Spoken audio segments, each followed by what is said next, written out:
Maka seorang itu ketika melihat wibawanya Rasul seperti apa, digambarkan oleh Sayyidina Ali, man ra'ahu badihatan habah wa man khalatahu ma'rifatan ahabbah.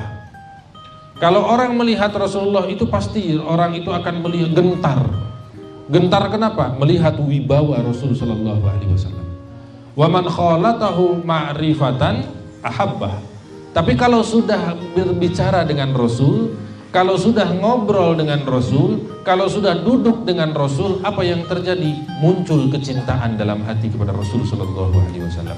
Tapi kalau pertama kali melihat Rasul, apa yang terjadi? Orang itu akan gentar melihat Rasul sallallahu alaihi wasallam. Datang seorang kepada Rasulullah karena dia ini begitu gentar melihat wibawanya Rasul sallallahu alaihi wasallam. Rasul sallallahu alaihi wasallam berkata kepada orang tersebut, "Hawin, hawin, tenang, tenang," kata Rasulullah. "Aku bukan seorang raja.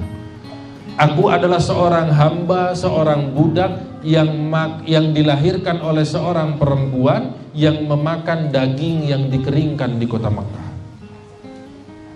Begitu tawaduknya baginda Nabi Muhammad sallallahu alaihi wasallam. Bahkan ketika Rasulullah berjalan masuk, para sahabat berdiri, Rasulullah memerintahkan, "Duduk, duduk. Aku bukan seorang raja." Rasulullah sallallahu alaihi wasallam itu adalah orang yang paling tawadu, yang paling merendahkan diri di hadapan hamba-hambanya Allah Subhanahu wa taala, baginda Nabi Muhammad sallallahu alaihi wasallam. Maka kemudian Rasulullah bersabda, "Ana sayyidu waladi Adam yaumal qiyamah." Aku adalah pemimpin daripada seluruh umat manusia. Wala fakhr, bukan itu yang aku banggakan. Yang aku banggakan yang dibanggakan oleh Rasulullah sallallahu alaihi wasallam itu apa? Kehambaan kepada Allah Subhanahu wa taala. Maka kita sebagai umat Nabi Muhammad sallallahu alaihi wasallam jangan menyimpan kemuliaan kita kepada sesuatu yang akan hilang, yang fana, yang sifatnya sementara.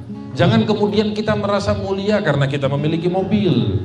Jangan kita merasa mulia karena kita memiliki rumah yang mewah. Jangan kita kemudian menyimpan kemuliaan kita di jabatan kita. Jangan kita kemudian menyimpan kemuliaan kita pada sesuatu yang fana yang akan kita tinggalkan. Tapi kemuliaan yang hakiki itu adalah ketika kita dekat dengan Allah dan Rasulnya. Itulah kemuliaan yang hakiki. Kemuliaan yang hakiki itu adalah ketika kita dekat dengan Allah dan Rasulnya. Subhanalladzi asra bi'abdihi. Di dalam ayat tersebut Allah Subhanahu wa taala berfirman apa? Subhanalladzi asra bi'abdihi. Bukan bi rasulih, bukan bi nabiyih, tapi bi 'abdihi. Karena yang dibanggakan oleh Rasulullah sallallahu alaihi wasallam itu adalah penghambaan kepada Allah Subhanahu wa taala. Ini nilainya tidak bisa dibandingkan dengan dunia dan seisinya. Ketika seorang hamba itu dekat dengan Allah dan Rasulnya, maka Allah Subhanahu wa taala memberikan penjelasan kepada kita. Kalau kita ingin mendapatkan dunia dengan seisinya apa? Sholat 2 rakaat sebelum sholat subuh. Engkau akan mendapatkan dunia dengan seisinya. Artinya apa? Penghambaan itu lebih mulia daripada dunia dengan seisinya. Ketika kita seorang tidur di malam hari, nikmat di malam hari, tidur, kita harus bangun di malam hari, sholat 2 rakaat menghadap kepada Allah Subhanahu wa taala. Apa Allah Subhanahu wa taala memberikan janji kepada kita? Lebih baik daripada dunia dengan seisinya. Artinya apa? Penghambaan kepada Allah Subhanahu wa taala itu di atas daripada segala-galanya.